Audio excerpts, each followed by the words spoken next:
I'm Teacher Nicole Spíndola. Essa é a correção da sua aula sobre Packing Items and Travel, ok?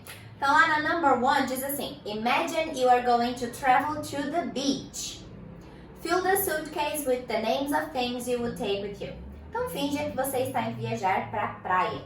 Enche ali aquela mala da suitcase com os nomes das coisas que você levaria junto com você para essa viagem, ok? Então o que vocês podiam ter colocado ali? Sunscreen, bath suit, ok? Water, cookies, sunglasses, flip-flop, chinelo, né? Flip-flop, t-shirt, uma camiseta. What else? Towel, cell phone, ok? Aqui vocês podiam ter colocado todas as coisas que vocês levam para a praia quando vão. Number 2 diz assim: Plan a trip to one of these places and complete the information.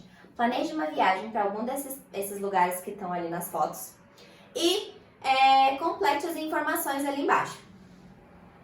Então, tinha ali as opções, né? Você tinha que colocar where to, para onde que você vai. To the beach, to the mountains, to ski in the snow, esquiar na neve, né? How many days? Quantos dias? How many days? 3 days, 4 days, 1 week, ok? Who with? Com quem que você iria nessa viagem?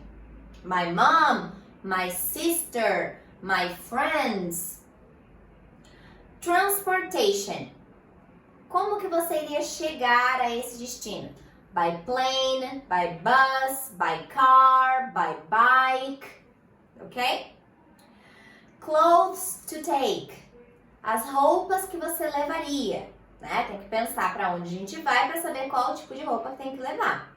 A roupa que eu vou levar para ir to the beach, para a praia, não é a mesma roupa que eu vou levar para ir to the mountain, para a montanha, ou to the snow, para a neve, né?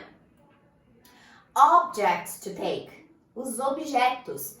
Glasses, cell phone charger, carregador de celular, sunscreen, makeup, ok? Objects. And the documents. Passport, visa, ID card, ok? Então é isso. Espero que vocês tenham feito, entendido e corrigido. Um beijo!